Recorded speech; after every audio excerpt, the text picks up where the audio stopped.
లంచం తీసుకుంటూ ఏసీబీకి పట్టుబడిన అడిషనల్ కలెక్టర్ వెంకటరెడ్డి ఇంట్లో నోట్ల కట్టలు లభ్యమయ్యాయి. మొన్న 60,000 లంచం తీసుకుంటూ అడిషనల్ కలెక్టర్ వెంకటరెడ్డితో పాటు మరో 2 ఉద్యోగులు చిక్కారు.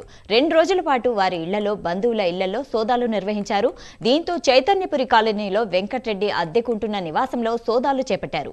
ఆ ఇంట్లో 30 లక్షలకు పైగా కరెన్సీ కట్టలు, మద్యం బాటిల్స్ లభ్యమయ్యాయి. అలాగే హైదరాబాద్లోని వెంకటరెడ్డి నివాసంలో విలువైన భూముల పత్రాలు లభ్యమయ్యాయి.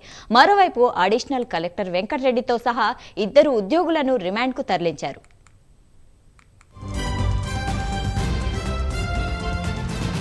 ఏం చేస్తారు సార్? గోపాల్ రెడ్డి వాళ్ళు ఏం చేస్తారు? Real estate. ఏమైనా కాంటాక్ట్ నెంబర్ ఏమైనా ఉందా సార్? కాంటాక్ట్ ఫోన్ నెంబర్ ఏమైనా ఉందా సార్? అంటే అతను ఇక్కడ ఉండడు, ఆయన ద్వారా వేరే మనిషి పంపించారు. అంటే ఎట్లా మోడ్ ఆఫ్ కమ్యూనికేషన్ ఏ విధంగా జరిగింది? అదే బయట ఉంటారు, వాళ్ళు యూఎస్లో ఉంటారు. వాళ్ళు మరి యూఎస్ నుంచి మనీ ఎట్లా పంపించారు సార్? వాళ్ళకి పంపిస్తారు, వాళ్ళు వస్తారు. ఎవరు వచ్చారు? మీకు హ్యాండ్ ఓవర్ చేసిన వాళ్ళు? మీకు హ్యాండ్ ఓవర్ చేసింది ఎవరు? వేరే ఒక డ్రైవర్ని పంపిస్తే ఇప్పించారు. అట్నే ఆ లిక్కర్ ఉంది కదా సార్, ఆ లిక్కర్ సంబంధించి ఇక్కడ అంతా గిఫ్ట్స్ వచ్చినాయి. మా కో బ్రదర్, మా సిస్టర్ ఇన్లా, మా మిసెస్ వాళ్ళ మేనత్తలు, పిల్లలంతా యూఎస్లో ఉంటారు. దాదాపు ఒక 20 మెంబర్స్ దాకా ఉంటారు. వచ్చినప్పుడు ఇస్తుంటారు. మొన్న మా మిసెస్ వాళ్ళ మేనత్త వాళ్ళు ఇక్కడే ఉంటారు. మొన్న పోయి వచ్చింది. లంచం తీసుకుంటూ ఏసీబీకి పట్టుబడిన అడిషనల్ కలెక్టర్ వెంకటరెడ్డి ఇంట్లో నోట్ల కట్టలు లభ్యమయ్యాయి. ఇక ఇదే విషయంపై మరింత సమాచారం అందించడానికి మా ప్రతినిధి తిరుపతి అందుబాటులో ఉన్నారు. తిరుపతి, చెప్పండి. సాయిదా హన్మకొండ జిల్లా అదనపు కలెక్టర్ గా పనిచేసినటువంటి వెంకటరెడ్డి భాగవతాలు ఒక్కొక్కటిగా బయటకు వస్తున్నాయి. వెంకటరెడ్డి ఇంట్లో నోట్ల కట్టలు లభ్యమయ్యాయి. మొన్న 60,000 రూపాయల లంచం తీసుకుంటూ ఏసీబీకి పట్టుబడినటువంటి అడిషనల్ కలెక్టర్ వెంకటరెడ్డితో పాటు 2 విద్యాశాఖ ఉద్యోగులు గౌస్, మనోజ్ పట్టుకుంటారు. 2 రోజుల పాటు వారి ఇళ్లలో, బంధువుల ఇళ్లలో ఏసీబీ అధికారులు సోదాలు నిర్వహించారు. హన్మకొండలోని చైతన్యపురి కాలనీలో వెంకటరెడ్డి అద్దెకు ఉన్నటువంటి నివాసంలో కూడా సోదాలు కొనసాగించినటువంటి నేపథ్యంలో 30 లక్షలకు పైగా కరెన్సీ కట్టలు, మద్యం బాటిల్స్ లభ్యమైనటువంటి పరిస్థితి.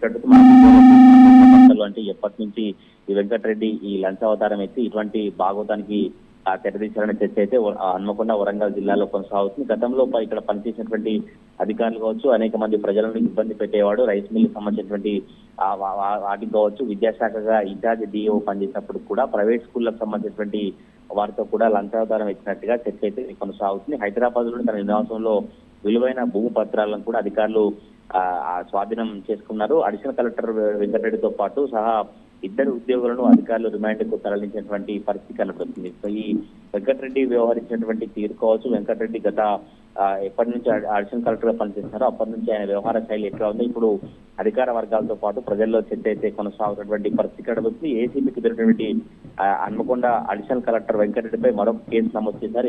ఏసీబీ అధికారులు ఇంటిలో బీరువాలో 30 లక్షల నగదు దొరకడం కావచ్చు, హైదరాబాద్ లో ల్యాండ్ పేపర్లు దొరికిన నేపథ్యంలో ఆదాయానికి మించినటువంటి ఆస్తుల కేసు కూడా నమోదు చేసినట్టు తెలుస్తుంది. భారీగా నగదుతో పాటు విదేశీ మద్యం, బంగారు ఆభరణాలు దొరకడంతోనే ఈ ఆదాయాలకు మించినటువంటి కేసును నమోదు చేసినట్టుగా అధికారులు చెప్పినటువంటి పరిస్థితి కాబట్టి మరి చూడాలి ఇంకా ఫర్దర్ గా అడిషనల్ కలెక్టర్ సంబంధించినటువంటి వెంకటరెడ్డి భాగవతాలు ఇంకా ఎటువంటి వాస్తవాలు బయటకు వస్తాయి, ఇంకెక్కడెక్కడ ఆయన డబ్బులు తీసుకున్నారు, ఇంకెక్కడెక్కడ ఎటువంటి అవినీతికి పాల్పడిన చర్చ అయితే హన్మకొండ, వరంగల్ జిల్లాలో కొనసాగుతుంది. ప్రజెంట్ వెంకటరెడ్డిని అదుపులోకి తీసుకుని రిమాండ్కు తరలించినటువంటి పరిస్థితులు ఉన్నాయి. షాయిదా.